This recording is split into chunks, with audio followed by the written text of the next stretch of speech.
Christmas of 1994. I would have been 10 years old.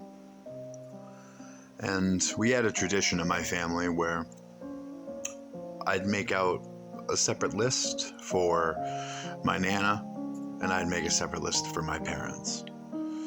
And that year, the big release was Donkey Kong Country.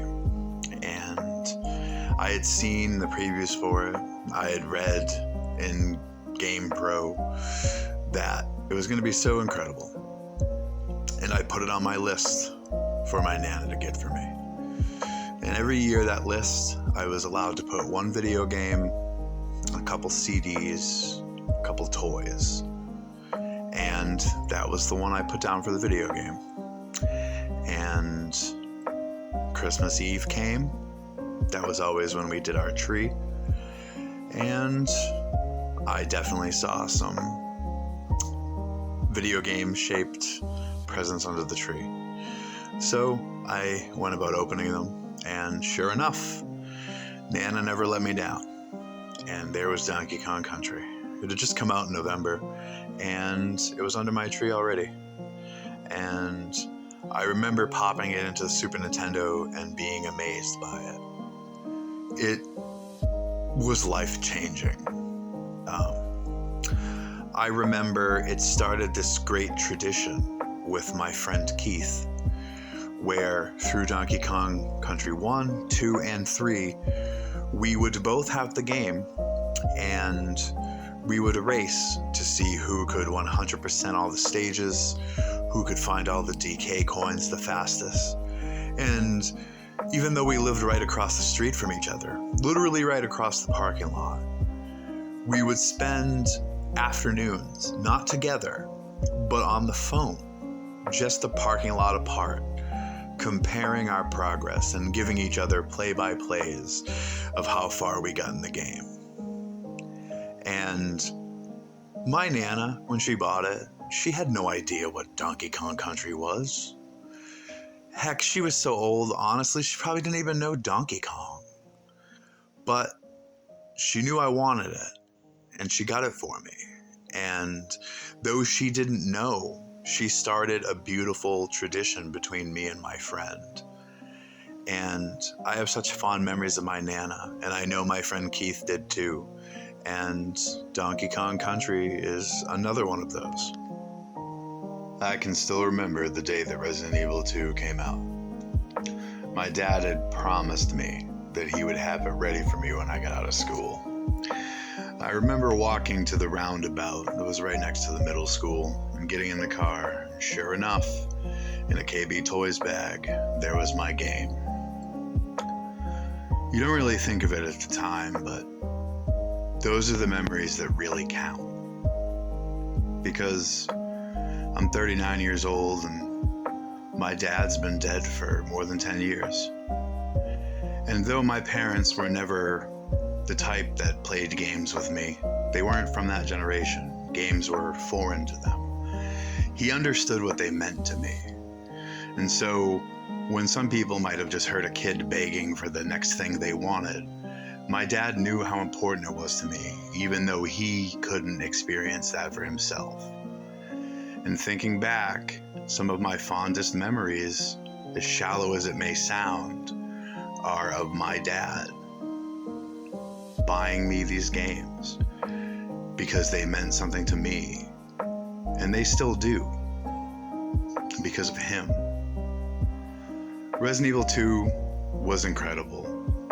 The game was perfect. I had never experienced anything like it. And I remember running over to my friend Charlie's house and telling him I got the game. And I used to go to his window because he lived on the ground floor of an apartment building, and it was kind of sunk down in the ground. And I would go and sit next to his window and talk to him. And I brought the second disc for him because I wanted him to be able to play it too. And I had forgot about that. And then a couple months ago, I made my video for my top survival horror games. And he mentioned that in the comments. And having that memory flood back to me with my best friend that I've ever had in my life, and the memories with my dad, it literally made my breath catch in my throat. It's something I'll never forget. The game was great. Probably one of my favorite, if not my favorite of all time. But the memories with my best friend and my dad, I'll never forget. Now we fast forward to 2002, and I had just started dating the most incredible girl. And I was definitely no Casanova. I had had girlfriends online, tried talking to girls, but I wasn't really a playboy. And I had finally really found someone that I connected with. And she was from Boston. I was up in New Hampshire. And she would come up on the weekends and visit. And we'd spend all day. I'd take her to all the places from my youth and all the areas around that I wanted to show her. And we'd get food and have dinner. And then in the evening, we'd come back to my house. And of course, my parents would be like, "Leave the door open. Leave the door open. I don't want you in there with a girl." And we would sit there and she would watch me play Final Fantasy X. And we experienced that amazing story. And we experienced the love between Titus and Yuna.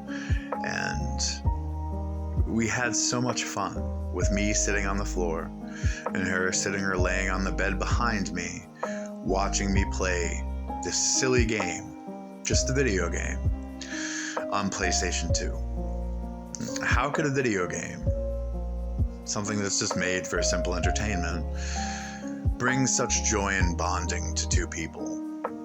And it continued throughout our relationship. I remember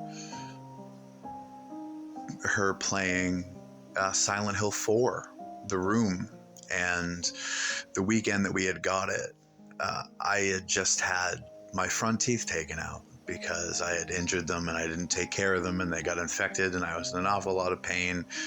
I had just had a really difficult oral surgery, and she played the game because I was in too bad of a mood to play it. And I sat there and I watched her, and it calmed me down that whole evening. And I remember standing in our kitchen with her after and having like a little slow dance after I watched her play the game. And I felt so close to her because of what she had just done for me by playing a game and letting me watch. And there was more lighthearted moments in the future when like I watched her play the various, Zelda games and stuff, especially on the Wii because I hated the motion controls. But we've been married almost 20 years now, and video games have always been and are still an important part of our relationship. Even as we start to trek towards our 40s, I still remember so many great times with her in games. In conclusion, I just want to say that though they're just video games, you should treasure every moment that you share them with someone you love, because you never know how long that time you have with them will last. Thank you for watching, and as always, stay creepy.